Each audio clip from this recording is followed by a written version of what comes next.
ایک درویش تھے، لوگوں کو اللہ اللہ سکھاتے تھے. ایک جنگل میں جا رہے تھے سفر میں کہیں، تو ایک جگہ جو ہے رات پڑ گئی. ایک درخت کے نیچے قیام کیا. جب قیام کیا تو رات کو آنکھ کھلی تو سنا کہ دو بندے آپس میں باتیں کر رہے ہیں. آنکھیں بند ہیں، کان کھلے ہیں، یعنی نیند کھلی ہوئی ہے. جاگتے میں آواز آئی، ایک بندہ کہنے لگا اس کو ہم چھیڑیں، تنگ کریں، یعنی کسی بیماری میں، کسی دکھ میں، کسی تکلیف میں، کسی مشکل میں، کسی پریشانی میں، کسی ناکامی میں، کسی الجھن میں اس کو مبتلا کریں، اس کو مبتلا کریں. دوسرا کہنے لگا چھوڑ، تجھے اس نے کیا کہا ہے، تو اس کو کیوں تنگ کرتا ہے؟ نہ میں اس کو تنگ کروں گا. ایسے خام جاتے جاتے کسی کو انگلی لگا دی، کسی کے آگے پاؤں کر دیا، پاؤں کے بل گر گیا. کوئی کیا کر رہا ہے؟ بعض لوگوں کا مزاج ہوتا ہے، یہ لوگوں کے مزاج میں کمی ہے، شیاطین کا مزاج ہی یہی ہے. اس لیے جو اس مزاج کا بندہ اس کو شیطان کہتے ہیں. ہاں، عمومی معاشرے میں نا انہیں بڑا شیطان آدمی ہے، اس کا کام لوگوں کو تکلیف دینا ہے. تو اس نے کہا اس کو تکلیف نہ دے. اچھا یہ اب سن رہا ہے، یہ سن رہا ہے. اس نے کیا کیا؟ دل ہی دل میں شہد اللہ انہ لا الہ الا، یہ قرآن پاک کی 2 آیتیں بغیر حساب تک انمول خزانے میں قرآن پاک کی آیت ہے. یہ اس نے دل ہی دل میں پڑھ لی، بس ایک دفعہ پڑھ لی دل ہی دل میں. جب دل ہی دل میں اس نے پڑھ لی، دل ہی دل میں، جب دل ہی دل میں اس نے پڑھ لی، اب دوسرا کہتا ہے جو نیک تھا، شریف تھا، ایک شریر تھا، انہوں نے کہا اب بتا، تیری اور میری ذمہ داری ڈیوٹی لگ گئی ہے، صبح تک کسی حفاظت کریں. تجھے کہا تھا نہ چھیڑے اس کو. اب تیری میری ذمہ داری لگ گئی ہے کہ صبح تک اس کی حفاظت کریں. اس نے کیا کیا؟ بے بس تھا. 2 جنات ہیں، ایک شریف ہے، ایک شریر ہے، اور مجھے تکلیف دینا چاہتے ہیں، کیا کریں؟ اس نے فوراً اس ہستی کو پکارا جس نے کہا تھا اماں. اس نے فوراً اس ہستی کو پکارا جس کے ہاتھ میں کائنات کے سارے راز، طاقتیں، قوتیں ہیں. اور اس ہستی نے کیا کیا؟ اب ان کی ڈیوٹی لگا دے، اب ان کی ذمہ داری لگا دی، یہ صبح تک اس کی حفاظت کریں جب تک وہ نہ جاگے. پہلے دن سے ہمارے ساتھ دشمنی کا فیصلہ ہے، پہلے دن سے ہمارے ساتھ دشمنی کا فیصلہ ہے، پہلے دن سے، اور وہ فیصلہ ہو کے رہا ہے، اور اس کی وجہ سے ہم تکلیفوں، پریشانیوں، نقصانوں اور مسائل میں چلے آ رہے ہیں. اب اس کا تحفظ کیا ہے؟ اس کی حفاظت کیا ہے؟ کیا کریں؟ ایک خود لڑیں. ہواؤں سے لڑنا. ہمارے یہاں ایک مائی تھی، اس کا بیٹا تھا، کہنے لگا میرا پتر ہر وقت ہوا ہی نہ لڑ دے، ہر بندے سے لڑتا ہے، ہواؤں سے بھی لڑتا ہے سارا دن. تو ہوا سے کون لڑے گا؟ ہم خود کہتے ہیں ہوائی چیزیں. جنات کا نام ہم نے ہوائی چیزیں بھی رکھا ہوا ہے کہ ایسی چیزیں جو ہوا کے جھونکے کی طرح نظر نہیں آتی. ہمارے معاشرے میں جنات کو ہوائی چیزیں بھی، اوپر کی چیزیں بھی کہا جاتا ہے، ہوائی چیزیں بھی کہا جاتا ہے. ہوا سے کون لڑ سکتا ہے؟ بے بس ہیں ہم بے بس ہیں، ہم نہیں لڑ سکتے.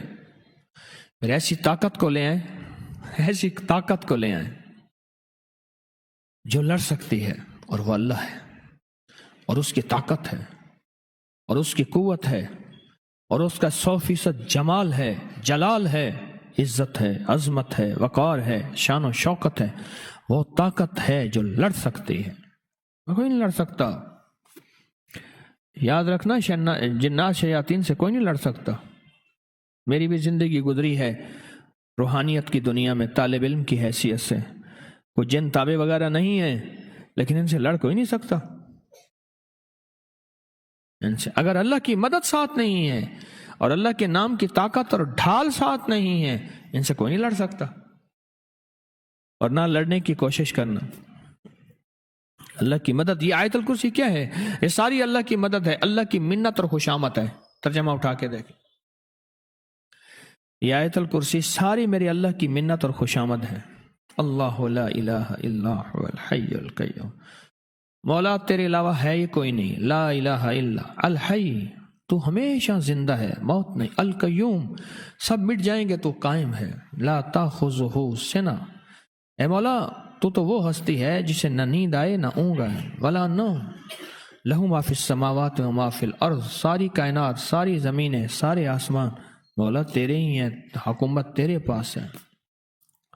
من ذا الذی یشفع عندہ الا بإذنہ، کون ہے جو سفارش کرے، تیرا امر ہوگا تو سفارش ہوگی، تیری حکومت طاقت کے سامنے کوئی بندہ نہ ہل سکے، نہ آنکھ اٹھا سکے۔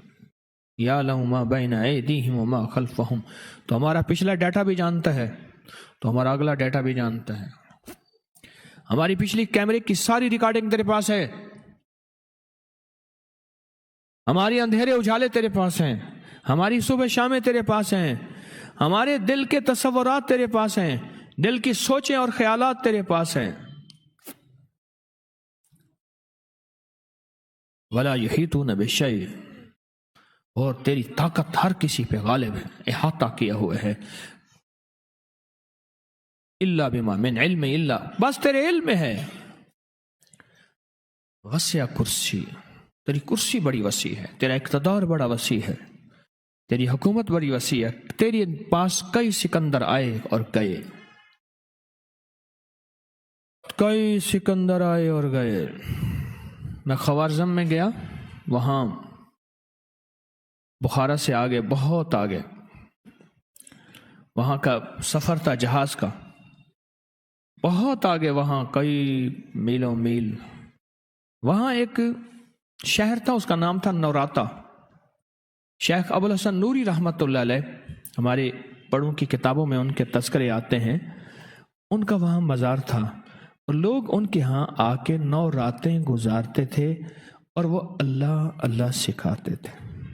یہ بڑوں کے ہوتے تھے، جیسے سال کے بعد، یہ بھی آج راز بتا دوں، سال کے بعد بزرگ ہر کونے، ہر کریے، ہر گوشے میں نکل جاتے تھے، لوگوں کو اللہ اللہ سکھاتے تھے۔ ایک جگہ مخصوص ہوتی تھی، مرشد کا آستانہ، سال کے بعد وہیں جمع ہوتے تھے اور ایک دوسرے سے ملتے تھے، میل جول ہوتا تھا۔ اس میل جول کا نام ہے میلہ، ملنا، میل جول۔ اب وہ میلہ بنتے بنتے کہاں نکل گئی، میلے کا نام آتے ہی فوراً سرکس آتی ہے۔ حالانکہ میلہ کیا تھا؟ ملتے تھے، فلاں علاقے کے حالات کیا ہیں، فلاں گاؤں کے، فلاں قریے کے، فلاں شہر کے کیا حالات ہیں، وہاں لوگوں کی دینی حالت، ایمانی حالت کیا ہے، وہاں کیا باطل کفر ہے، وہاں کیا نظام ہے، کیا ایک دوسرے سے ملتے حالات بتاتے تھے، پھر چند دن ساتھ رہتے تھے، ایک دوسرے سے حالات لے کے پھر لوگوں کو اللہ اللہ سکھانے نکل جاتے تھے، پھر سال کے بعد اکٹھے ہوتے تھے۔ اس کا نام تھا میلہ، اس کا نام تھا میلہ۔ اور اس کا نام کیا تھا؟ پہلے کیا بتایا میں نے؟ نوراتاں۔ نوراتے کسی درویش کے پاس آتے تھے، اللہ کا نام بھی سکھاتے تھے، دم بھی کرتے تھے، دعا بھی کرتے تھے، اس کو اللہ اللہ بھی کراتے تھے، بھلا چنگا، صحت مند، تندرست، مسائل کو حل پا کے چلا جاتا تھا۔ یہ تھا نوراتاں۔ شیخ ابو الحسن نوری رحمۃ اللہ علیہ نے 9 راتوں میں لوگ آتے تھے۔ میں کہنا یہ چاہ رہا تھا، ان کے مزار کے اوپر نا ایک بہت بڑا قلعہ تھا، انگریز اس کے اوپر سارے چڑھ رہے تھے، اونچا قلعہ تھا۔ میں نے اگلا سفر کرنا تھا، میں قلعے پہ نہ گیا، میں نے کہا کس کا ہے؟ اس نے کہا سکندر اعظم کا قلعہ ہے، آج سے کئی ہزار سال پہلے اس نے یہ قلعے بنائے تھے، یہ اس کی کرسیاں تھیں، ایک میرے رب کی کرسی ہے، وسیع کرسی، وسیع کرسی۔ سکندر کے قلعے ہیں، سکندر کہاں کہاں آیا، نہ گورے سکندر نہ رہی قبر دارا، نہ گورے سکندر نہ رہی قبر دارا، مٹے نامیوں کے نشاں کیسے کیسے، زمیں کھا گئی آسماں کیسے کیسے، نہ گل ہیں نہ گنچے نہ بوٹے نہ پتے، ہوئے باغ نظرے خزاں کیسے کیسے، ہر ایک دل پہ ہے داغ ناکامیوں کے، نشاں دے گیا بے نشاں کیسے کیسے۔ اس کی کرسی ہے۔ کہتے میں نے آیت الکرسی پڑھی ہے، آیت الکرسی پڑھی تھی، میں دیکھو میری کیا مدد ہوئی، آیت الکرسی پڑھی تھی، دیکھو میری کیا حفاظت ہوئی۔ بس آیت الکرسی پڑھنی تھی، وہ چیز یوں چلی گئی۔ آپ اپنا واقعہ سناتے ہیں۔ وہ آیت الکرسی بنیادی طور پہ میرے رب کی ساری منت اور خوشامد ہے۔ وَهُوَ الْعَلِيُّ الْعَظِيمُ، مولا تیرا علو العزم عظمتیں اور تیری کبریائیاں میں بیان نہیں کر سکتا. یہاں بندہ آ کے نا ایسے حاجز آ کے ہاتھ باندھ جاتا ہے کہ بس میری بس ہو گئی ہے، میں تیری عظمتوں کو بیان نہیں کر سکتا. جب ہم بے بس ہو جائیں پھر ایسی طاقتور چیز کو پکارے جس کے پاس اقتدار بھی ہو، اختیار بھی ہو، طاقتیں قوتیں بھی ہوں اور زوال نہ ہو، سرمدی جاویدانی ہو.